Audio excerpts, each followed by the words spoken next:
Hi, I'm Mike Field. I'm Mike Butler. You're watching Now Renting with Forgotten Cinema, and today we're doing News of the World. Mike, what's it about? A Civil War veteran, Captain Kidd, is tasked with bringing home Joanna, a German girl who has been abducted by Native Americans and living with them for several years. Captain Kidd has to get her to her aunt and uncle who she's never met against her will. Together they travel thousands of miles and face grave dangers as they search for a place that either of them can call home. So you've obviously come onto the Row8 site because you're looking for a movie and you don't know which ones you should pick. And that's why we're doing News of the World, because we think this might be something you would like tonight. What do you think? Yeah? Yeah. Absolutely. And what we like to do is just kind of break it down. We each have three things that we have not discussed with each other yet in terms of what three things we think would make you like that movie. Well, I may not make you, but kind of hopefully you would say like, hey, I like that kind of part. No, we're going to make you want to Okay, watch we are this movie. definitely going to make you want to watch this movie. So number one, Mike, you give us off. What's your first thing? My first thing would be the period in time in which this Western film takes place. Obviously, it's a Western. There are tons and tons of Western films, but this movie is interesting to me because it takes place during the Reconstruction Era, which is right after the Civil War, when the North is kind of going back through and repairing all the damage that had been done. It's a crummy time. It's a crummy time to be. And I haven't really seen a Western that really deals with the way that the Northerners kind of treated the Southerners during that time. And the feelings that the Southerners had, not just in terms of losing the war, but in terms of how they felt about the North rebuilding their infrastructure and taking too much time to, rebuild bridges and railroads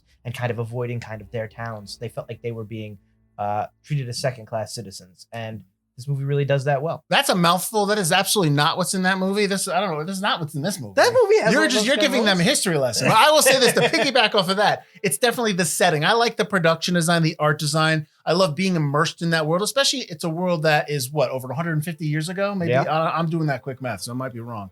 But it's just the fact that they can do that and you can feel it, and especially the town where they go in and there's all the tar and the blood and all the gross. It's disgusting, but you should watch it. All right, what's your second thing? My second thing to piggyback off of that would be the cinematography. I think this film is shot really well.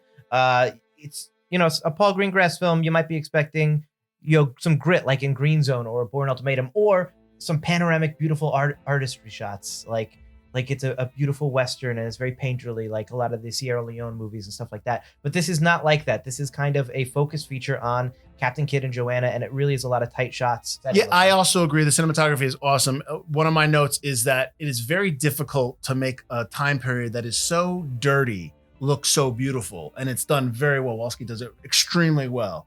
So I guess we do. I think we're gonna have the same number 3 too. We seem to have the same 1 and 2, which is not good for TV and stuff like that. We're supposed to be different, but that's fine. So what's your third thing? Hey, actors.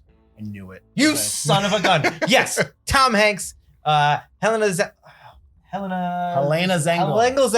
Wow, that is not her name. I am so sorry. Everybody loves Tom Hanks. He's America's actor. He's always great in everything he's in. But this young lady, this actress, is so great at being able to not convey much in terms of dialogue. She barely learns English over the course of the film. She's Dutch or German, and she's been living with Native Americans for a long time. So she doesn't really know the English language, and yet she is able to emote and express all these different things, which I think would be difficult for an actor, 50 years her senior, and she's able to do these things at such a young age, and it's really incredible. And their chemistry is great. Agreed. And yes, my third thing is the actors, and more so that the whole movie relies on their performances, not just in and of themselves, but together. Their kind of chemistry together is essential for the movie to work. These are two lost souls for different reasons. And you kind of know, if you've watched a lot of movies, you kind of know how it might end, but the movie does a very good job of maybe you doubting yourself in terms of them, we're not going to give it away, but in terms of whatever happens towards the end, which maybe we did give away, but whatever.